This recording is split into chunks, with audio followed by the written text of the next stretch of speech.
Salut les petits lapins. J'ai choisi un moment météorologique extraordinaire pour vous accueillir ce matin chez Projet Liberté, la chaîne des autonomistes. Oh là là, youtubeur élite. Bon, vous voyez, hein, c'est la purée de pois. Ça, c'est une météo assez courante à cette période de l'année. Si vous voulez savoir comment se comporte le solaire, le photovoltaïque avec ce temps, je vous invite à aller voir sur la chaîne secondaire. J'ai fait une petite vidéo sur le photovoltaïque, histoire de remettre un petit peu les choses dans l'ordre, dans le concret, dans le réel, parce que c'est ce qu'on aime chez nous. Alors, bon, j'ai fait aussi, alors j'ai plein de choses à vous dire, ne vous attendez pas à un format dédié, très centré sur plein de choses hyper intéressantes. C'est un JDB, on parle de ce qu'on a envie de parler, on vous montre ce qu'on a envie de vous montrer. Vous prenez pas, on s'en tape. Si vous voulez voir des trucs un peu plus précis, ça sera dans de prochaines vidéos. Justement, pour savoir en fait les sujets que vous aimeriez voir traités sur la chaîne, j'ai fait comme un petit sondage dans l'onglet communauté où je vous ai demandé un peu les sujets que vous aimeriez voir traités. Donc ça m'a donné pas mal d'idées. Et puis effectivement, il y en a beaucoup qui demandaient un bilan sur entre guillemets l'autonomie alimentaire sur l'année 2021. Donc Agnès a fait la bonne élève, elle a fait un calcul quand même de tout ce qu'on a pu produire. Donc voilà, attendez-vous à déchanter, hein, parce que ici, on brise vos rêves, d'accord? Donc ne vous attendez pas à dire «Oh, on est super content, machin». Non, non, on va briser vos rêves. Et vous inquiétez pas, la petite ortie est en train de travailler aussi à briser les vôtres. Bon, mais on fera un point donc, et puis voilà. Je sais plus ce que j'avais d'autre à dire. Et ben on est parti, hein. On verra au fur et à mesure de l'inspiration, ça me sort. Voilà, donc je vous en avais parlé du broyeur et du souci qu'on avait dessus. Donc pour l'instant il est toujours pas réparé. Vous voyez donc là on aperçoit bien ce qu'on avait démonté le dernier coup. Et ici vous voyez donc là j'ai le vilebrequin du moteur qui sort. Et donc on voit que j'ai retiré le support en fait de l'embrayage, hein, du fameux embrayage. Alors, pourquoi? D'abord, première chose, donc je suis allé voir donc Agréo, enfin je les ai contactés comme je vous ai dit parce que j'avais du mal à trouver les pièces détachées, donc je les ai contactés et ils m'ont dit en gros oui c'est que c'était bien la poulie là et l'embrayage qui sur le PDF était indiqué à cet endroit là. Mais donc ils m'ont bien signifié que c'était ces pièces-là qu'il me fallait et ils me les ont envoyées assez rapidement. Enfin, là je devrais les recevoir très bientôt, mais en tout cas voilà, ils n'ont pas mis bien longtemps. Ils m'ont demandé une photo de la poulie cassée, une photo de l'embrayage dessoudé. Je leur ai envoyé ça et puis j'avais un mail de confirmation de passage de commande et d'envoi dans la foulée. Ça a pris à peine 2-3 jours. Ils ont été quand même très rapides avec ça. Je pense qu'ils sont très au fait du problème et que c'est pour ça qu'ils n'ont pas fait. Enfin voilà, c'est qu'ils n'ont pas trop cherché à bidouiller. Je pense que c'est un problème connu. Il y en a beaucoup dans les commentaires et qui m'ont fait réfléchir à ce propos. Et je pense effectivement, pour moi, c'est un défaut produit. Enfin, c'est pas que c'est un défaut produit, mais c'est en tout cas c'est mal branlé, hein, pour dire bien propre. C'est mal foutu. Voilà, c'est comme je vous ai expliqué, donc c'est le frottement lorsqu'il y a bourrage. Et moi je sais que dès les premières utilisations, et c'est arrivé pour des abonnés qui ont acheté le même produit, ça fume très rapidement quoi, hein. L'embrayage est vraiment beaucoup trop mis à à rude épreuve, voilà. Donc je vais recevoir ces pièces, mais je vais pas les monter. Je vous explique pourquoi. Tout simplement parce que l'embrayage c'est 76 €. Donc l'embrayage à 76 €, quand ça passe sous garantie, c'est très bien. Sauf que ce produit, je vais le garder plus de 2 ans. Il est hors de question que je mette 76 € tous les 7 mois. Tu vois, même si j'y fais attention, forcément je vais l'user, je le sais. Donc on fait une modification. On va faire une modification et figurez-vous qu'en faisant une petite recherche, parce qu'il y a beaucoup de gens aussi qui m'ont dit mais t'as qu'à faire usiner une poulie, tout ça. Et du coup je fais une petite recherche sur YouTube et je marque tournage de poulie. Et là, paf, je tombe sur mon copain, alors c'est maintenant mon copain, Usimeka, un jeune là, qui a ouvert une boîte de mécanique générale et de tournage, et qui fait exactement la même poulie pour le même produit. Donc c'est vous dire à quel point le problème est connu. Donc, je lui ai envoyé un message, j'ai pris contact avec lui, je lui ai demandé de m'usiner la même. Donc, je lui ai envoyé la mienne, hein, quand même qu'il ait les codes, qu'on voit que ce soit bien la même chose. Et donc, voilà, donc il devrait me la tourner, il va me l'envoyer. Donc, usine Mecha, je mettrai les liens dans la description. Et j'aurais tout à fait pu le faire avec un usineur à côté de chez moi, mais j'ai trouvé ça tellement amusant de trouver ça sur YouTube que du coup j'ai décidé de faire ça, tu vois, par correspondance, quoi. Donc voilà. Donc il va me la faire dans un acier qui est du XC38. Donc en fait, ouais, les aciers, les alliages, je pense qu'ils ont une dénomination. Donc celle-là, c'est la dénomination avec laquelle il va me la pondre. Et il y en a pour une valeur de 116 euros. Hein, 116 euros, donc avec la main d'œuvre et tout ça. Donc voilà ce qui va se passer. Je vais adapter donc, cette poulie là que j'aurais achetée. Et ce qui va finalement faire fusible, ça sera les courroies. Pardon. Parce que les courroies, s'il y a un blocage, ça ne tournera plus. Ça continuera à tourner. Et les courroies, elles vont s'usiner là-dessus. Elles vont s'abîmer et elles vont finir par lâcher. Mais des courroies, c'est moins cher que 76 euros d'embrayage. Voilà. Voilà l'actualité sur le broyeur. Ah oui, non mais Noël n'est pas encore passé. Quand Noël sera passé, normalement on en aura tué une déjà, ça fait moins de bruit. Hein? Quand le coq est sur une poule, ça leur plaît pas. Ah ouais, ils font attention à ce que le coq il désingue pas trop les poules. Mais t'as froid, je me mouche moi. Mais celui-là il a pas servi au moins. Ah, regarde, tu vois, on est jusqu'au bout, on est écologiste jusqu'au bout. Le truc en papier, tu mets le nez dedans, tu te tartines le pif de morve, t'en rajoutes un peu là. Ah, bon, enfin voilà. Pour ce qui est du broyeur, donc voilà, il y en a qui m'ont demandé aussi là si je pouvais éventuellement faire un partenariat avec Agri-Euro pour faire du test produit, etc. Je vais démarcher auprès d'eux. Hein, moi, si je peux avoir 2-3 produits gratos, ça serait pas mal. Et puis, bon, après, il faut voir, parce que moi, ce que j'aime, c'est faire des retours vraiment, tu vois, comme ça, quoi. Tu vois, là, je te dis ce que j'ai envie de te dire, comme j'ai envie de te dire. Tu vois, je suis pas pris par un biais qui me pousserait à l'autocensure, quoi. Donc voilà, voilà pour le broyeur. Mais là, pour le coup, ils ont été réactifs, donc tant mieux. J'avais autre chose à vous montrer sur la pelle, sur la mini pelle. Ça, c'est un investissement que j'ai envie de faire.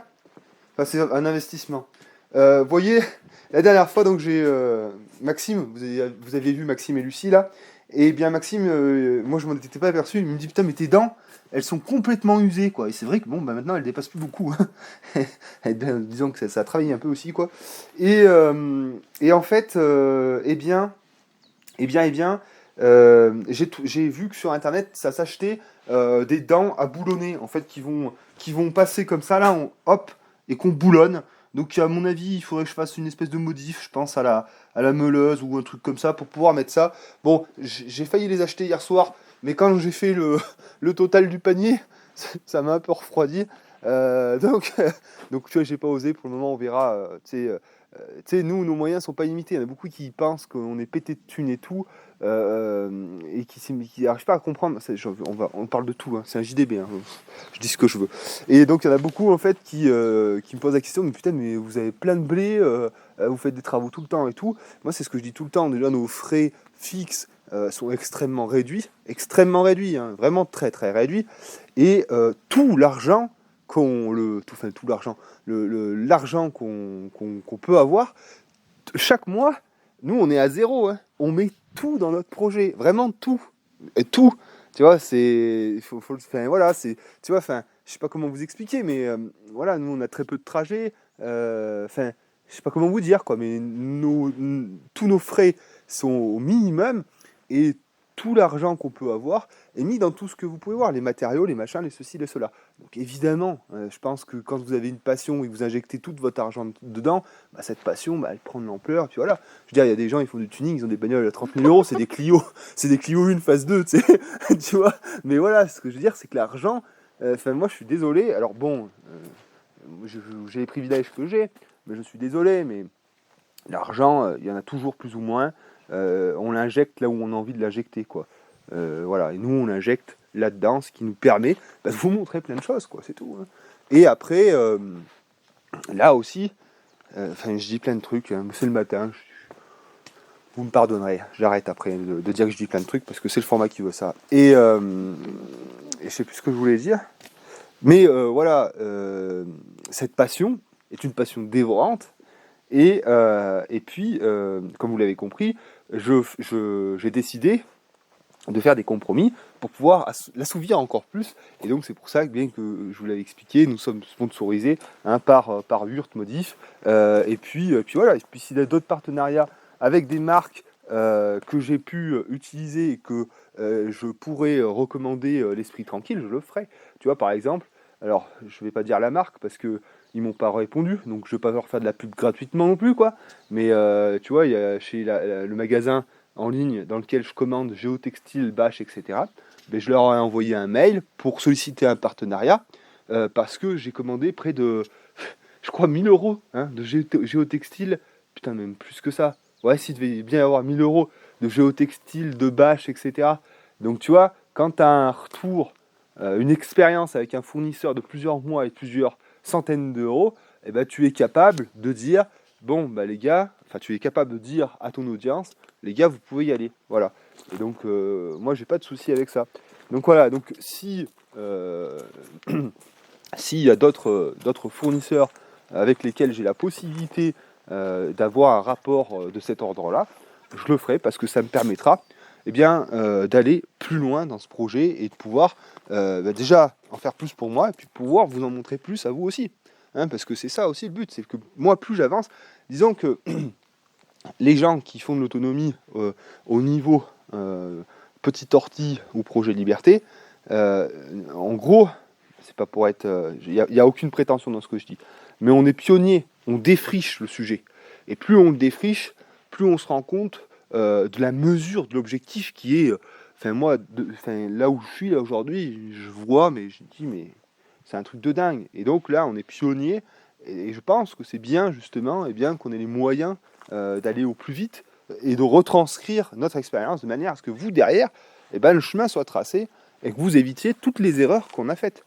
Hein, parce que des boulettes, on en a fait. Hein. Et puis on le dira. Et puis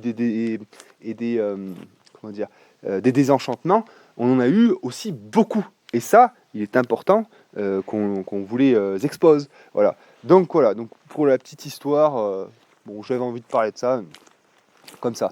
Voilà, donc bon, c'est tout. Ah oui, des petits détails qui n'en sont pas vraiment, mais vous pouvez voir que voilà l'abri là-bas des oies. Vous voyez là, on a mis une rive en acier, donc qui fait goutte d'eau et qui épargne donc. Mais on va aller voir vite fait. On va aller voir et qui épargne donc le bardage. Alors ça, c'est intéressant. Ce qui est intéressant, c'est pas tant le petit bricolage, c'est le contexte. C'est-à-dire que la dernière vidéo, je vous avais dit, je vous avais expliqué ça, je vous avais montré, je vous ai dit, ouais, ça coûte super cher et tout. Et là, j'ai un pote qui suit la chaîne et qu'en fait, j'ai connu au magasin là quand je travaillais. Et donc, il connaissait la chaîne, il m'a reconnu, tout ça, et on a sympathisé. Et quand il a regardé cette vidéo, il a dit, mais attends, mais moi j'en ai de côté de ça, je t'en emmène. Putain, génial quoi, ça vaut cher, hein, ça vaut très cher. Hein. Et du coup, il arrive et tout avec son camion. Alors, il est génial, Christophe. Hein. Christophe, c'est Joe la bidouille, il arrive avec son camtar. Enfin, bon, c'est excellent.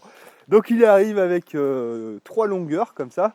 Et puis voilà, et puis il me pose ça, on discute, tout ça, tout ça. Et puis, il me dit qu'il est en train de faire sa salle de bain. Ben, je dis, bah tiens, tu sais pas quoi? J'ai un receveur de douche qu'on m'a envoyé en double. Que voilà, je pensais faire quelque chose et tout. Et ben, tiens, prends-le.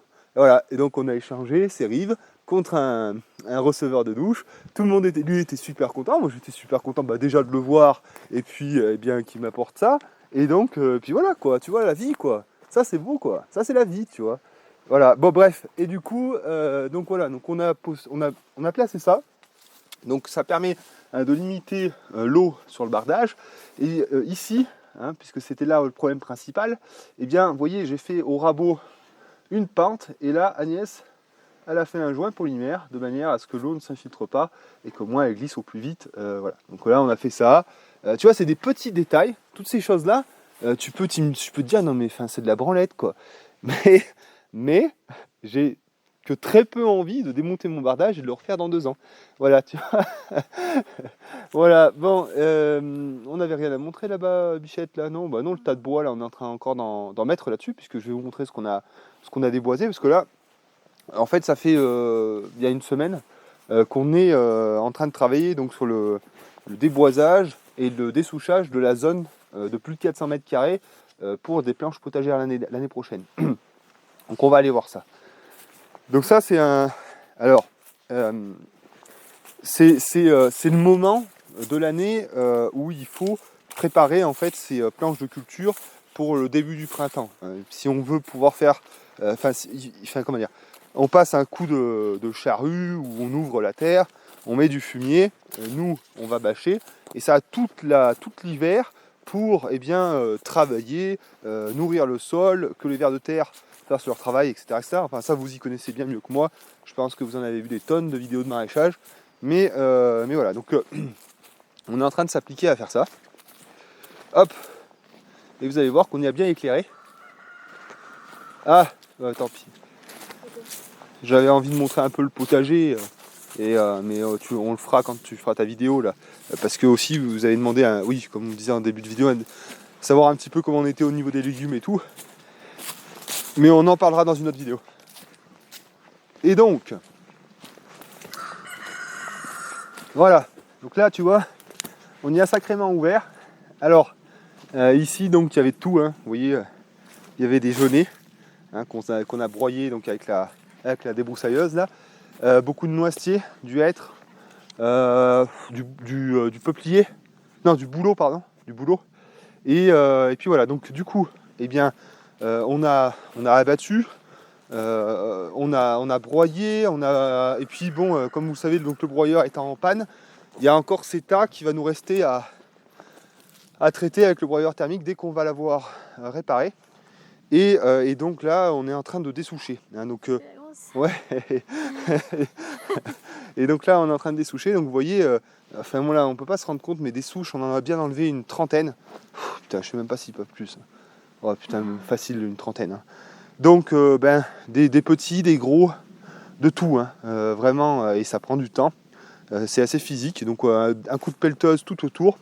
Après, chaîne de débardage. On tire avec le tracteur, ça arrache tout. Et on emmène ça à notre déchetterie. Ensuite, là, on a des problèmes, un peu de taille, qui sont ceux-là, par exemple, tu vois. Parce que là, il n'y a pas tant de petites pierres, mais tu vois, elles sont toutes concentrées en une seule. Et là, tu vois, tu as une sacrée table basse. Et là, bon, clairement, le tracteur de 16 chevaux, tu peux y aller toute ta vie, tu la feras jamais bouger. Donc là, il faut absolument. Là, tu vois, par contre, là, je suis obligé d'avoir recours à d'aide extérieure. C'est que mes moyens techniques sont limités. Donc là, on va voir avec Raymond, que vous avez pu voir dans la vidéo avec Hugo, avec son tracteur rouge et le gros godet, s'il peut me pousser ça. Et après, juste la descendre en bas, puisqu'en bas, donc, ça fera partie de l'enclos des chèvres. Et donc, ça leur fera des promontoires sur lesquels elles pourront s'amuser.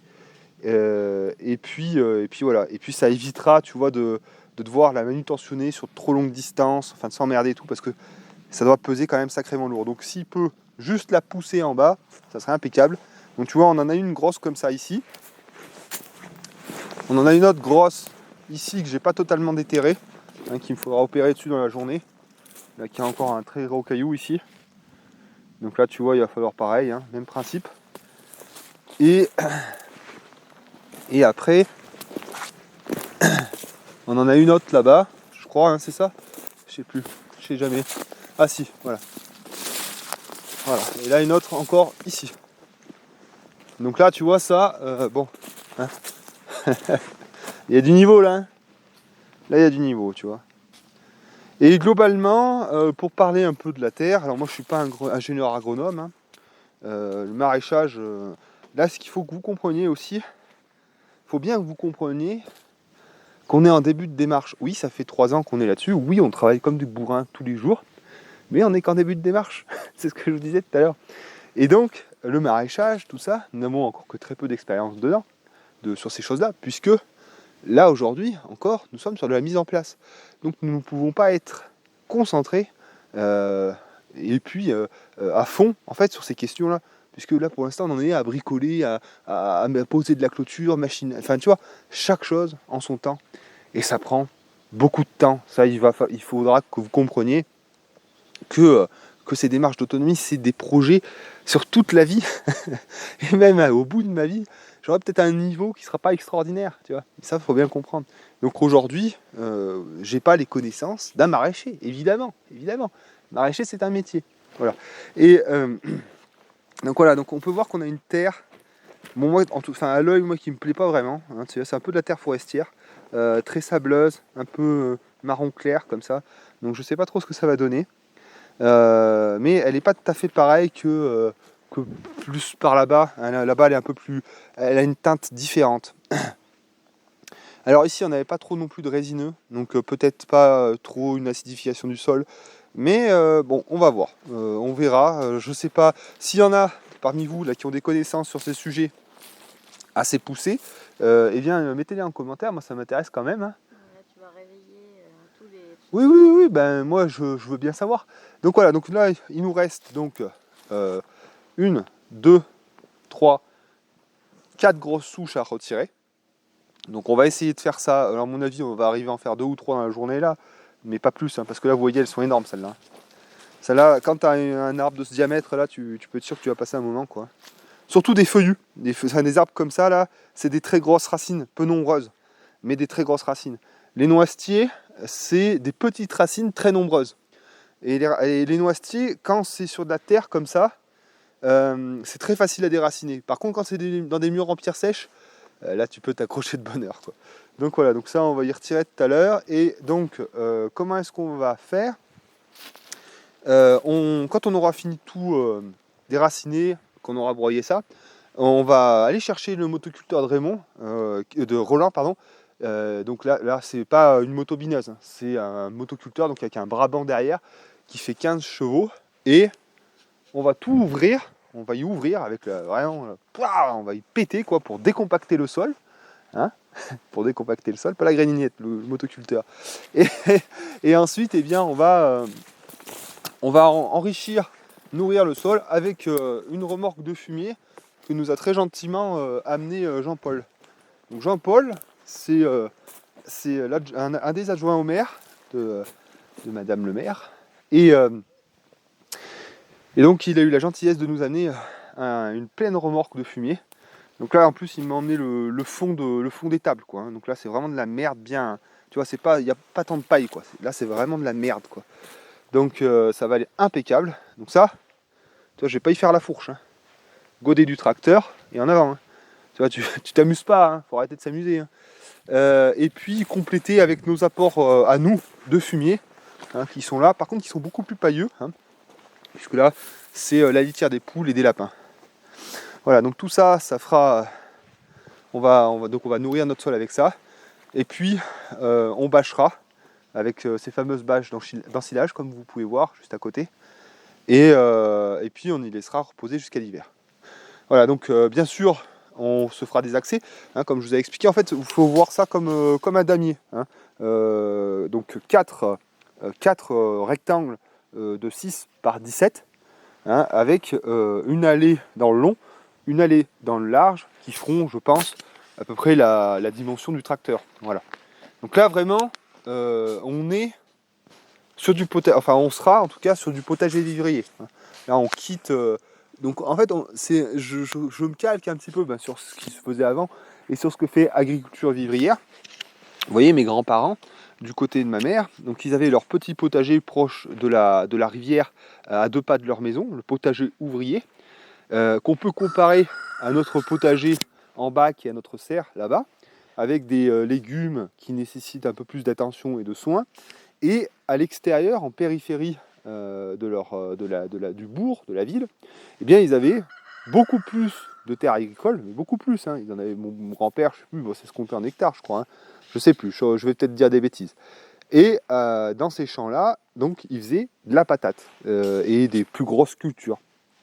Et donc, au moment de les ramasser, en septembre, octobre, là, moi, mes parents, tout ça, toute la famille, eh bien, nous allons au ramassage des patates. Voilà. Et donc là, ça sera un peu la même configuration, c'est-à-dire le potager qui nécessite de l'attention, beaucoup d'eau proche de la maison, et le potager, on va dire, de grosse production, eh bien, qui sera un petit peu plus loin. Voilà. Et donc, je parle beaucoup, mais j'ai plein de choses à vous dire.